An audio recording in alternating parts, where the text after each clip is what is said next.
Welcome to Heartbreak and Hope with Pat Barbarito, the show that explores how to build up or break down any relationship with confidence, clarity, and compassion. Approximately 60% of divorced people remarry within 5 years. And there is a growing trend of people remarrying in their 50s and beyond. And about 30% of all adults use online dating services, even people over 50. So many midlife daters report a more pragmatic approach. Although, of course, they have romantic ideals, everybody wants romance, there's just something about getting older that makes people acutely aware of what they want in a relationship. And I think that's the key. At least it has been for me in my life. Of course, there are challenges as we get older. We have history. You notice I didn't say baggage because I think baggage is sort of a negative word. I think history is a better way to look at it. We have family responsibilities. We're healing from a lot of past relationships or our primary family issues. We're just navigating the dynamics of modern dating. I think some other statistics are also important to be aware of as we explore our conversation today. 40 to 50% of first marriages end in divorce. But 60 to 67% of second marriages end in divorce. Oy. Now, look, there could be a lot of factors and reasons for that. We learn from our history, of course.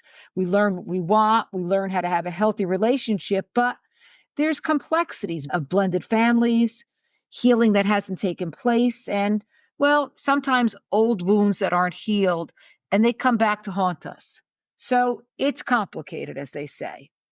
Anyway, with all of this in mind, I've been so encouraged and surprised at the positive and upbeat approach that today's guest, Junie Moon, has about what she calls next level love. Welcome, Junie. So good to be here. And I loved everything you just shared. So good. Well, I know in your podcast, Midlife Love Out Loud, you really support single women looking to have a magnificent second act in their love life. Now, before we talk to Junie, I want to tell you about her. She's a love coach, frequent lecturer, blogger, and she has devoted herself to finding a successful, passionate, and joyous love in the second half of life for people. That's her life's work. That's her passion. Junie, before we talk about your work, I would ask that you share, and I know you're comfortable sharing, what it is about your life that drove you to dedicate yourself to what you call next level love. Thank you for asking that.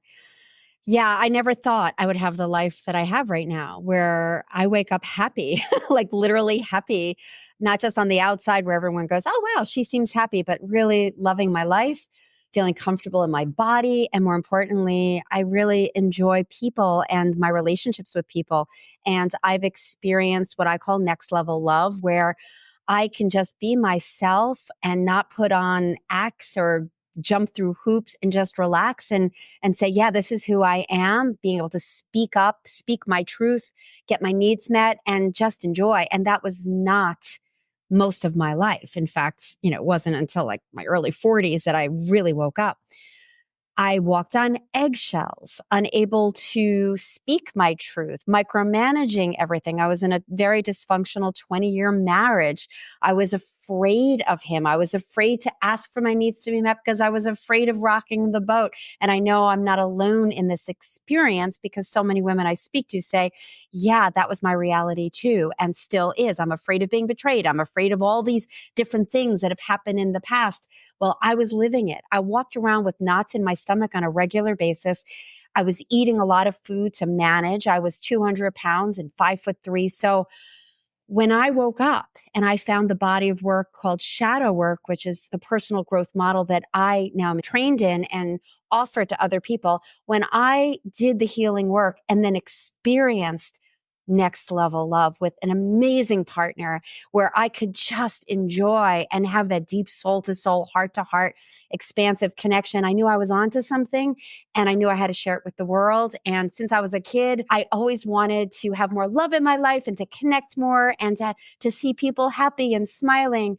But inside, I wasn't that. And then when I was able to really do the healing work and find a different way of being and to have a different experience with love and relationships, that was when I was like, yeah, I want to bring this out into the world. So I stand for love and I help others really let go and unplug from the past so they too can have an extraordinary second act.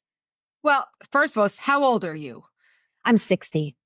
Okay. So at 60 years old, you're living your best life, as they say. Now, my question to you, and I had similar experiences. Why do you think you were so afraid in the first act? I know for me, I've explored it, I've examined it.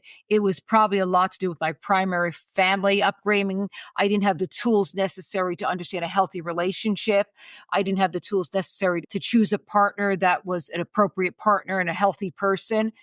Why do you think you were so afraid and you chose somebody that resulted in you walking on eggshells? Oh, For that you. is a big question. Yeah, it is. Yep, it is. And it's really the core of the work and how I got to this place. We could know why we are the way we are. We can have great therapy like I did for years, read lots of books, do workshops and understand, yeah, my mom was very controlling. My dad was very passive and I witnessed how they did relationship and I picked up all these different beliefs around what love is supposed to look like and I took all of that in and got to this place of 200 pounds and all of that after years and going, well, why is it that I know all of this information?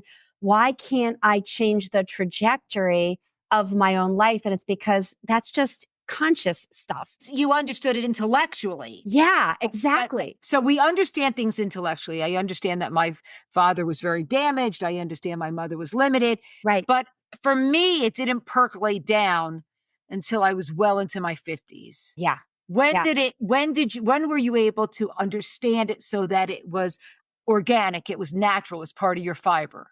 How did that happen? And the why, Yeah. also is it comes from deep fear. Why did I call in that person? Why did I not speak up? Why was I walking on eggshells? Because I was terrified of bad stuff happening, him leaving me, him yelling at me feeling like I had such low self-esteem. I was so afraid of not being good enough and rocking the boat. So all of that was inside of me and in the unconscious realm. And everybody's talking about it now in neuroscience and all of the information that's out there is saying that 95% of our brain is unconscious. And so consciously, I'm like, well, I know my mom did this and my dad did this and I was bullied and all this stuff. That's just not enough if Right. 95% of our brain is kind of going, yeah, but really, you better be careful. Don't rock the boat. You're going to be left alone. You're going to be alone forever. There's no good guys left. So I hit rock bottom. I hit rock bottom being 200 pounds. I hit rock bottom seeing my husband at the time, bullying my son. I hit rock bottom. And it wasn't until then that I was like, okay, something has to change. And that's when I really opened up. And then I was very blessed. I found this body of work. I found myself in a workshop that had me go, oh, I could understand this, but it's not going to change until I change. Do you think you have to hit rock bottom? I agree with you, by the way. For me, I intellectually understood everything. I'm a divorce lawyer. I was in the relationship business. I considered myself an expert in it. But until my marriage hit rock bottom, and it hit, it wasn't until then I was able to really do the work. But do you think you have to hit rock bottom in order to climb back up and heal? Because if you would have told me I would have had the life that I have now, I would have never believed you. And I'm 67. Yeah. So do you think you have to hit rock bottom in order to dig your way up? Absolutely not. And I will also say that I remember many, many years ago, my husband said to me, there will be a day that you'll be able to go outside and wear short shorts or go on a beach and not give a crap of what people think about your thighs. And I laughed in his face because I had dealt with so much shame and fear of being seen. And of course, now I'm like, yeah, I'm just going to be me. So rock bottom, no, I don't think so. However, it does seem like that is more common than not. And what I mean by that is I've seen people in a lot of different arenas and different containers that I've been in, like Tony Robbins events or even shadow work events, where people were not rock bottom, but suddenly they shifted and changed because they wanted something different. They wanted something that would, they wanted their life to shift in some way. It wasn't working for them. So yeah, I think sometimes and more than not, we need to feel the heat to be able to go, okay, something's got to change. I'm in pain. And I also don't think you need to hit rock bottom to be able to go, I'm in pain. I want something different to show up in my life. So no, I don't think you need to have the fire blazing for you to go, okay, I'm ready. But I do think we tend to manage as much as we can, especially as women, so that we don't rock the boat. We've been trained to be good little girls and to do the best we can so that people don't think we're a bitch or we're too much and that we're bumping up against our wiring and all that programming. Yeah, I call those light bulb moments, you know. I mean, once the light bulb started going off for me, maybe about 8, 10 years ago, they just wouldn't stop. The clarity with which I view life and relationships now, I can't imagine I lived the marriage and the life I did Yeah. with people I was involved with. It's actually, I sometimes think, what was wrong with you? Yeah. Because it's so clear to me now. But I want to talk to you about the shadow work that you mentioned. What is that? What is that body of work? And how have you applied that to your mission of Next Chapter Love? You know, you said something in the beginning when you were introducing what we were going to be talking about around the stats of marriages and Yeah. how second marriages are like 60, 70%, and third marriages are even higher in not working out.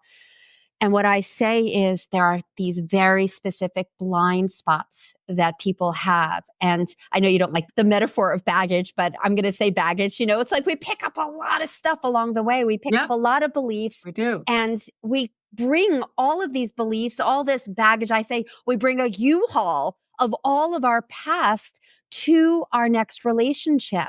And what I say is, well, no wonder it's not working out. No wonder it's not feeling good. And no wonder it's crashing and burning because you're still the same person and maybe even worse off because now you've picked up even more stuff around your experiences as an adult. And so I say we need to unpack the U-Haul. We need to shine a light on the part, those blind spots, AKA shadow, so that you don't do the same things that you did in the past. So let's start with what shadow is, because to Yeah. talk, what shadow work, got to talk about shadow.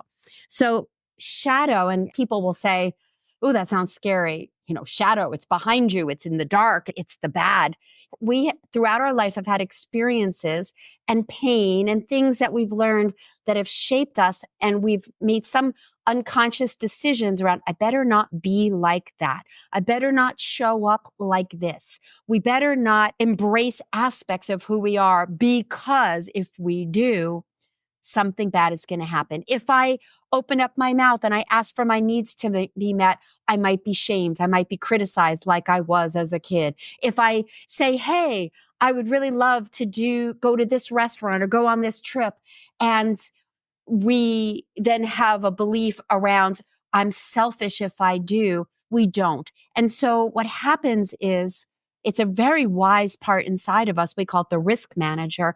There's a part assessing, is this okay? Is this going to cause us some pain?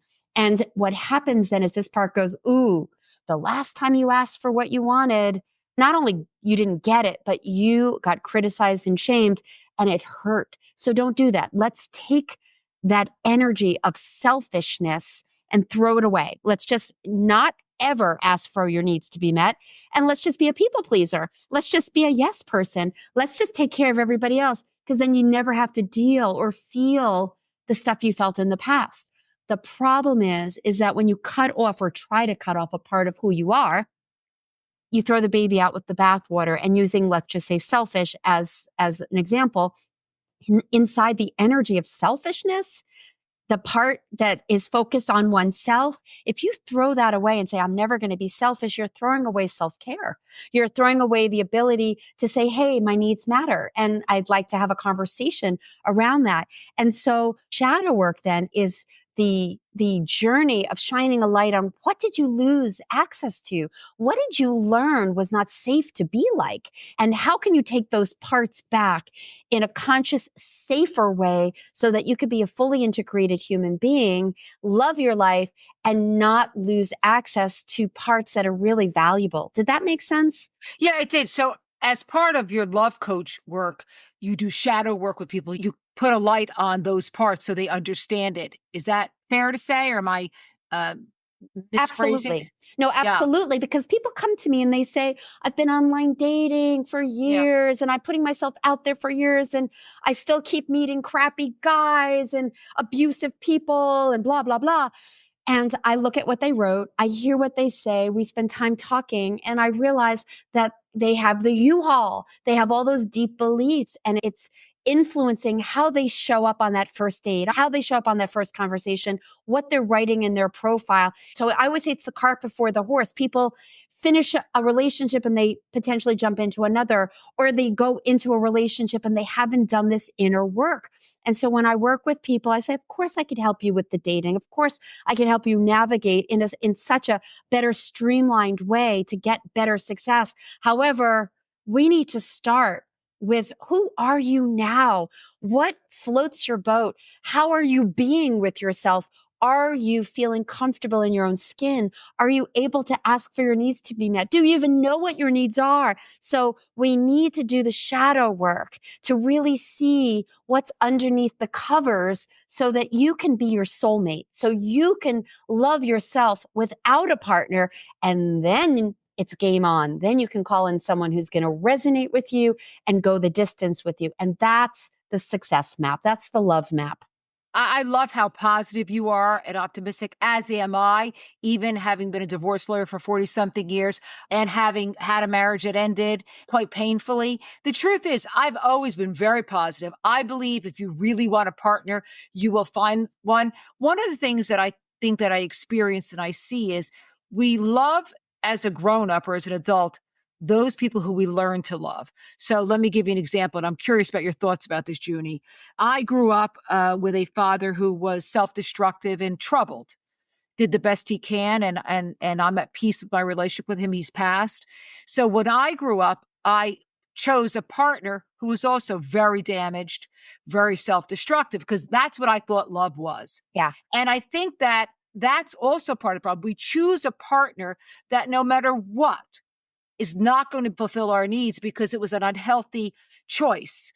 I'm wondering if you see that frequently, because it was when I realized that I chose a partner that was very different than how I grew up, but they had the same fundamental damage, that the light bulb started going off. Do you see that in your work as a love coach, people choosing that whom they choose to love, even if it's unhealthy? 100%. In fact, what we say in shadow work, and I'm licensed in the original body of shadow work. There's a lot of different shadow work out there, but I just wanted to say that there's a body of work that's trademarked and it's been around a long time. We say we marry or we're attracted and pull in our shadow that needs to be healed. Ah, ah, What is unhealed in us, and this is how I view it, ah. and I bring in more of the spiritual aspect as well here, that which is unhealed in us on a soul level. And if you don't speak soul or universe, there's something inside of you that's doesn't feel good, that wants to be healed. And the quickest way for you to do that is to invite somebody in that's going to poke that wound. Right. And we are doing this unconsciously. We are not saying, oh, I want to recreate what I had with my dad. I want to recreate what I had with my mom. I always joke and say, I married my mother. I married another control freak. I married somebody that scared the shit out of me. I hope that was okay to say. So, it's like I was suffering inside and I Yep. hadn't done my own healing work. And I don't So you would need, be attracted to somebody who it was comfortable to be in that space it's what I was because that used it was to. it was familiar to you. So one of the things Exactly. you do talk about in a lot of your work and your writing is you talk about heart to heart, soul to soul love. What do you mean by that? I mean, it sounds sort of, a little woohoo. I was going to say woo woo. Yeah. Well, but tell us what you mean by that and why you think that's able to accomplish in your next act. So most people, when they're talking on the phone for the first time or meeting somebody for the first time or even the first several months or hopefully not several years, they're doing the best they can to show their best side. People are putting on masks and saying, oh, I'm so confident, or this is okay with me. And they go with the flow, or they jump through their partner's hoops because they want partnership. And so they're not showing their true self. And that's why things usually crash and burn after, several months, because suddenly it's like, oh, wait a second, there you are. I didn't see this aspect. And so, yes, to your point, we gravitate towards something that we're familiar with. We learn that this is what love is. And we're coming to these relationships not being fully who we are. And so when we pull back the curtains and we drop into our true, authentic self without apology, where we can just be like, yeah, this is who I am. This is how I think. This is what I feel. And you do it in a healthy way, then the barriers, the blocks, the walls, they start to melt around our hearts, around each other, and we get to see each other in a more authentic, beautiful way. We get to be more vulnerable and really support and love each other in a more healthy, authentic way, because we're not hiding anymore. We're not afraid of, oh, what will he think if I say, no, I'd rather go for Italian when he just said he wanted sushi, So this, Junie, is really one of my favorite topics, because being self-respecting and knowing who you are in your second act isn't selfish, it isn't arrogant, and it isn't demanding. What I learned, having started dating in my 60s and finding a wonderful partner, was that when I could say who I was without judgment, without anger. So I've talked about this in the past, because of my history, for a lot of reasons, which, we could never take the time to go into. Somebody being late and not showing up is a trigger for me. And in the past, I may have said, oh, it's okay, but when I was able to, as an adult, explain to my partner, I understand this might not be a big deal, but to me, it's a trigger, and have a healthy dialogue about that, the whole landscape of the relationship was respectful and understood. That's very hard to do. I think the thing is, you got to say it without drama. You have to say it with confidence, and you have to say it matter of factly. I'm not looking to control you. I'm not saying if you're late, I'm going to break up with you. I'm saying if you're late, it does something to me. So I'm going to ask that you understand it. It's a very adult thing to do. And I think it's an important thing to do, because when you're not self-respecting, you're never going to find a partner. If you're not self-respecting, they're not going to even know how to respect you, because But you you don't can't respect do it in yourself. demand, but you can't demand. I think, see that? Oh, 100%. And what you That's where just, people go off. yeah, no, everything you just said is spot on. The challenge is it's a new muscle. Most people are Yep. in reaction. Most people Right. want to yell. In fact, I remember Right. a very specific time. I was dating someone years ago, and he had a habit of being really, really late, like really late. First time, okay. Second time, we're having a conversation. And he came in and I said, hey, we need to have a conversation. I wasn't screaming at him. I wasn't shaming him. I wasn't even making him wrong. I shared, just like you. It's like, hey, when you were late, this is what was going on inside of me. This doesn't really work for me.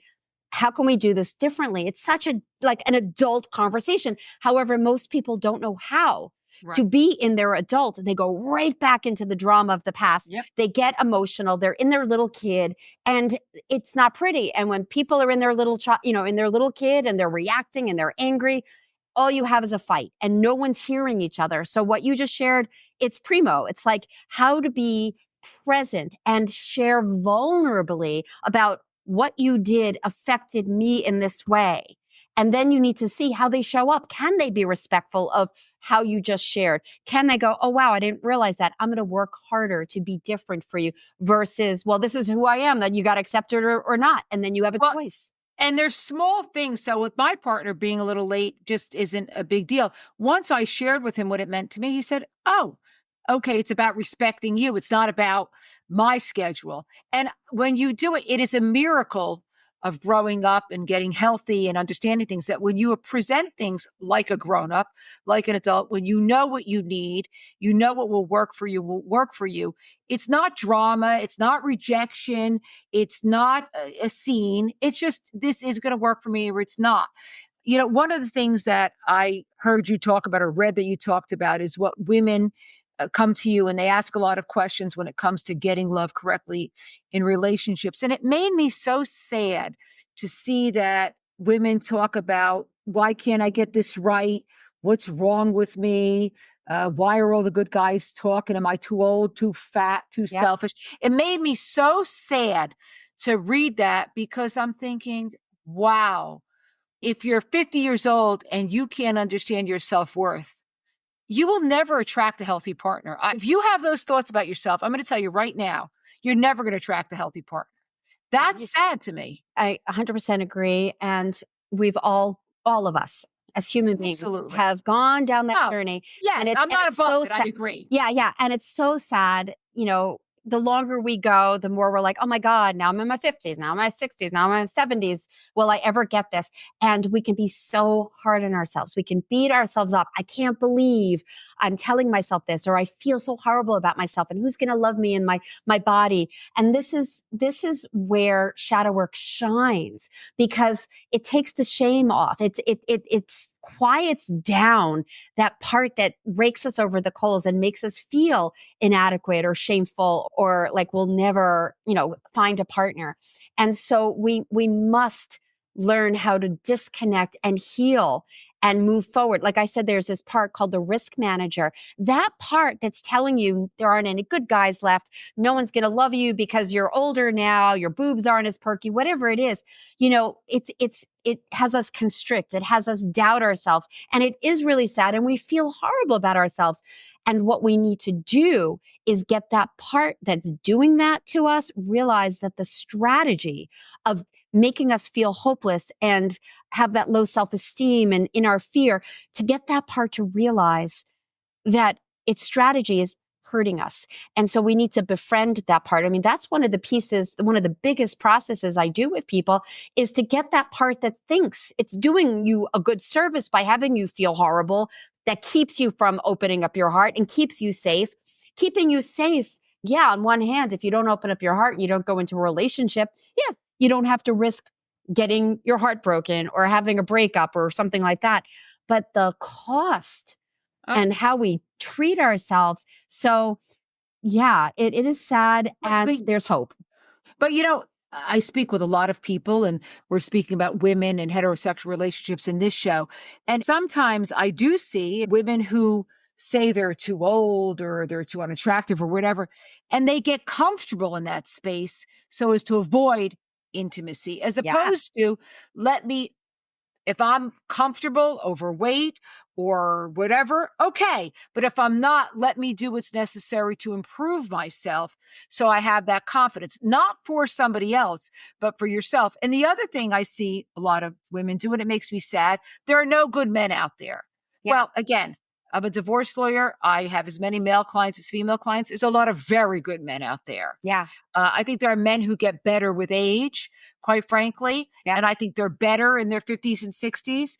But when women say there's no good men out there, I want to scream because although dating was challenging and I met men who didn't know who they were, who were perhaps not psychologically sophisticated and very disappointing, the one thing I did find is there are good men out there.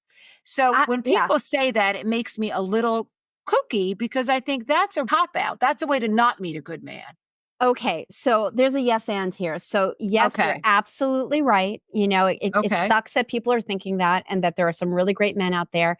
And I want to offer another perspective on that, Please. which is what an amazing strategy the risk manager has whipped up by having somebody believe there aren't Mhm. any good men out there. If Mm. you believe that there aren't any good men out there, then you're not going to pursue going out there. You're not Right. going to believe it's possible. And then guess what happens?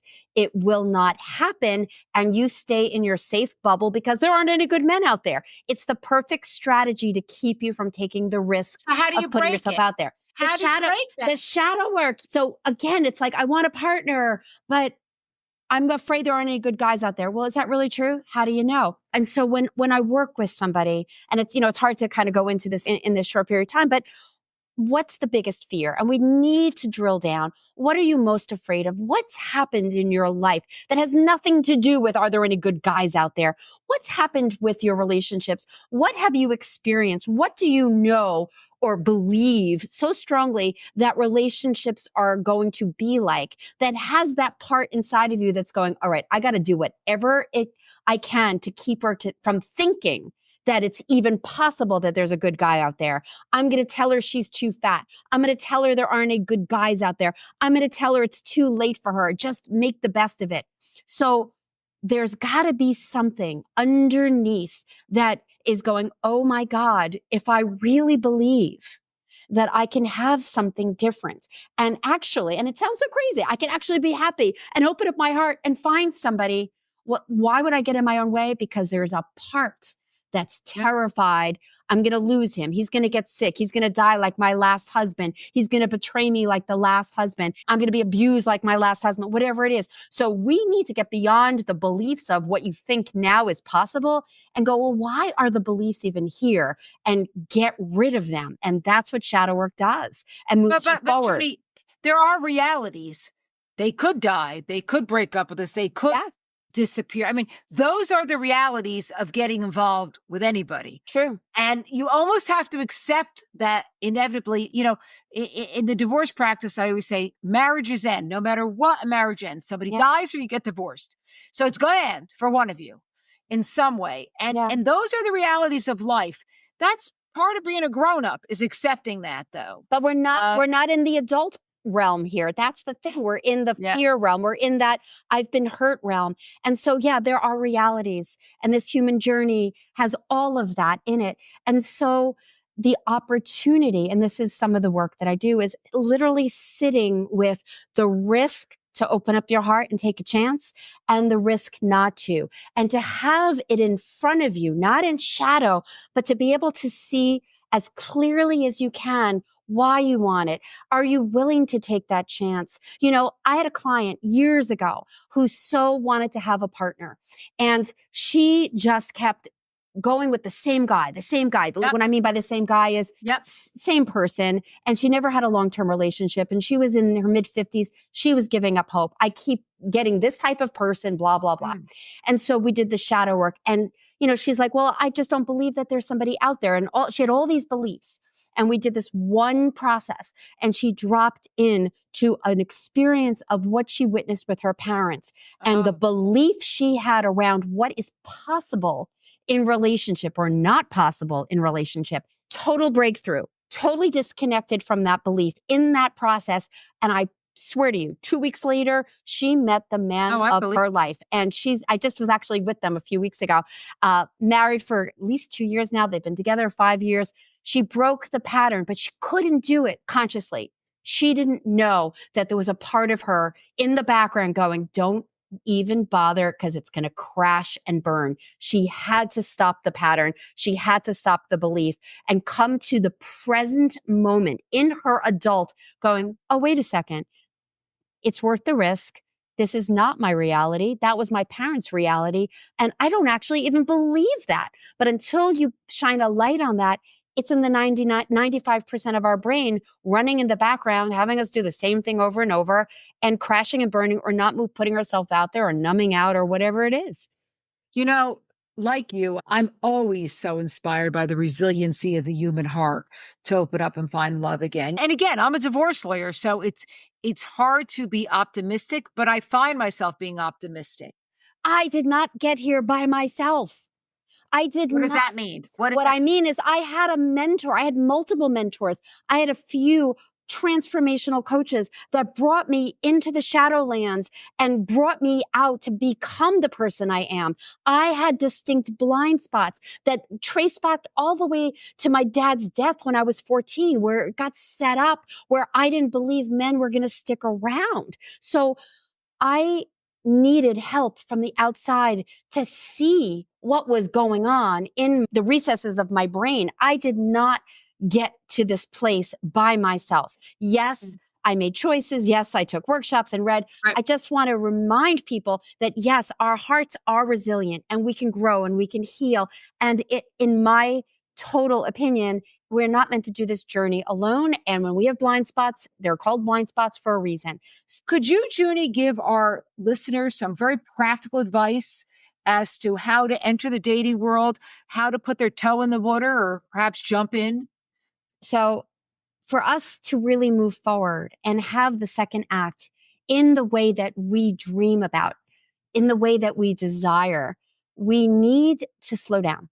We need to take some time. First step, Yes. I would say, is stop and ask yourself, what is it you truly desire? Because most people don't even have a clue what they really desire. Look around and look at some of the relationships that you do admire. There probably aren't that many, but the Well, ones I that, think people, yeah, but people are afraid to admit what they desire. You ever talk to people in their 50s and 60s? They are embarrassed and afraid to admit that they want their best partner ever, their best life ever. I remember when I said, I'm like, you know what? I'm good alone. If I find somebody, it's going to be the best partner ever. And that's what happened. But you yeah, got to admit it. And it's hard to admit because failure is embarrassing. you're absolutely right. There are people that I've worked with in the very beginning that can't even imagine what they want because they're so afraid of what might Right. happen. They don't believe what is possible. And so that's another way of doing this, which is sit in your fear, write it out, journal about it. Like if I open up my heart, this might happen. If I go into dating, this might happen. And then ask yourself, where have you learned that this is dangerous? Where did you learn that sharing your truth or being vulnerable about your needs is risky? So, you can do this on your own. Shine a light on why you're so scared to actually even imagine what's possible. Because the reality is that believing it's possible can be scary unto itself, because if you really believe in it, crashes and burns, just like you said, failure is painful. But what if we reframe failure as we have new information? Seriously, failure is when we stop. Failure is when we stop trying. That's when we fail. However, if something doesn't work, if you put yourself online and it's not working, to do the best you can to slow it down and take a breath and go, what have I done that's worked? What have I done that doesn't work? How might I rewrite my profile? Is it a bold profile? I'm just going to zoom in on the dating thing here, which is if your profile is not repelling people, like, oh my God, I would never want to go out with her, or calling in your perfect ideal partner, then your profile isn't bold enough, authentic enough, real enough.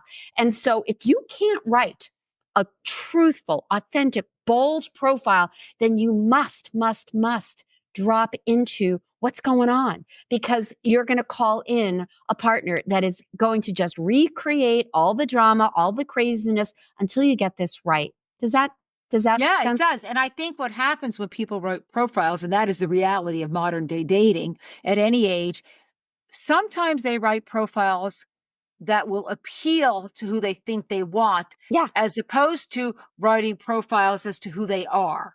Yep. And I think that's really fascinating. So, how many times on these profiles, oh, I like to hike, I like to go out to dinner, whatever the conventional popular things are, as opposed to who you really are, you're really going to make you happy. It's like saying, I want Italian, not Chinese tonight, being honest and authentic. Yeah. It doesn't mean you're being bossy or arrogant. It means I'm just being, and that's really a skill set to do that. And the To, shadow, yes. that's the thing is, oh, I don't want to be bossy. Yeah. I don't want them to think I'm If arrogant. you are, you are. Exactly. And when you can And own your shadow, when you can own all of who you are and go, yeah, sometimes I do ask for what I want because it's important to get my needs met. That is key. Even the pictures, we all want to look the best we oh, can. yeah. Oh, this makes me look thin and this is good on my skin. Put pictures of real life stuff, showing you in your glory, showing you in your juiciness, and showing your belly if you have a belly. Let people see you. Now you might be like, oh my God. But if they see that, they may not like me. If that's Well, what you look like, friggin' put it out there. Be you. There's going to be somebody that's going to go, look at her in her essence. Look at her in her shine. If you're not being you, who are you going to call in? the truth is, I think, and I reflect back when I started dating my 60s, the people I dated that it did not work with were people who presented somebody they weren't, not because they were liars or malicious. They presented as certain versions of themselves that I think that they think people wanted to meet. In reality, when you peeled back those layers, they weren't that person. And it was extraordinarily disappointing, at least for me. Yeah. That was what was hurtful, because they weren't who they said they were, and they didn't even know who they were. And that's the problem too. You know, Gandhi said, be the change you want to see in the world. Well, I say, be the person you want to call in. You know, Yes. who you're being is who you're going to attract. So do that inner work. You know, I have a quiz that I created, and everybody can get it on my website. And it's called Discover Your Love Avatar. And are you relationship ready? And you find out what your superpower is, because we all have great, juicy love superpowers. And we have those challenges of the shadowlands. And I give a full report to help people see, oh, I have some low self-esteem issues. Oh, I have some boundary issues. Oh, I am a little scared if I really reveal who I am. And so I give next steps on how to do that healing work. Because if you haven't done that, you're going to want to look good and call in as many. Look, I have so many people that say, but if I write this profile like the way you're saying, no one's going to message me. Well, you might have a more quiet inbox. However, you're going to have a quality inbox. Do you want quality people? Do you want somebody who's going to really have that lovely rapport? Or do you just want anybody? I can get people into a relationship tomorrow. However, do you want just anybody, or do you really want somebody that you can have that heart to heart, soul to soul, authentic, respectful, loving relationship? I think you Yeah, know the because answer. because the minute you realize that's possible, and the minute the light bulb goes off, it is a fascinating way to look at the world. You blog about a lot of different topics, Junie. You talk about love, finding love, deserving love, etc. But one of the things I saw woven into your blogs, and I've read in the conversations you've had, is the fear and shame that people experience from their past, and the barriers that puts into moving forward. And I see that all the time. People whose marriages are ending, they're humiliated, they're shameful, they're Yeah. embarrassed. And they don't have the tools to move forward away from that, because shame is a terribly controlling thing in our lives. And it's until you can speak. That's one of the reasons, by the way, I was motivated to do this podcast, because what I wanted to show was a perfect world, and it wasn't. And once I was able to be honest about it, my life changed. Yeah. So how do people get beyond the shame and the embarrassment to own it and turn it into something healthy? Well, what if everything that has created the shame was actually in your best interest?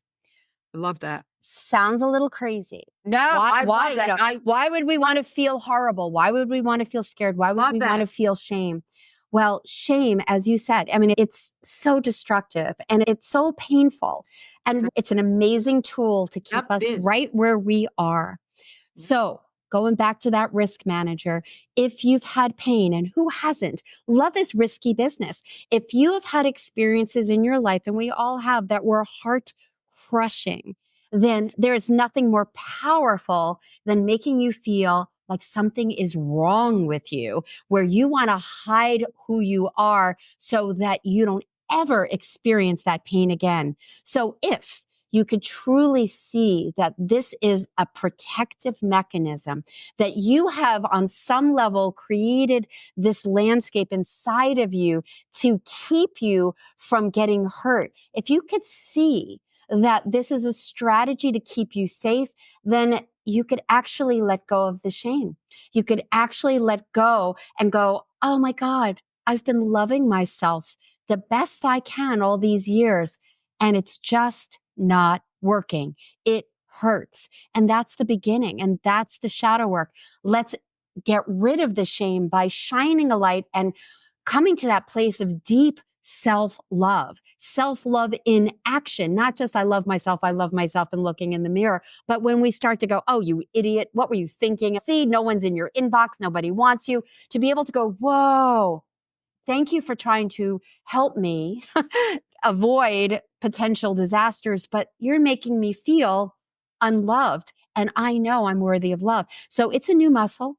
It's coming to present time of, wait a second, I am deserving of love, but shame is going to cut us off and keep us stuck. So it serves us, but it is harming us. And so we need to, again, unpack, heal, and come to this place of deep self-love so that we can release the shame and trust ourselves no matter what happens. Junie, I thank you so much for our conversation today, because next level love is a different kind of love. Yeah. And I would urge our listeners who want to explore their next level love, and I know there's a lot of them out there, to go to Junie Moon, Midlife Love Out Loud, her website, take her test, her 2-minute quiz, discover your love avatar, and learn about next level love, because I say, and I know she says, it is not only possible, but it absolutely will 100% happen if you figure it out. That's a guarantee. So thank you, Junie. This was a great conversation, insightful, and I know helpful to our listeners. Thank you so much for being with us. My deepest pleasure. This was a wonderful conversation. Thank you. Thank you so much for joining us today. Don't forget to follow us on your favorite podcast platform. Please give us a 5-star rating and leave a review so more people can listen in to Heartbreak and Hope with Pat Barbarito.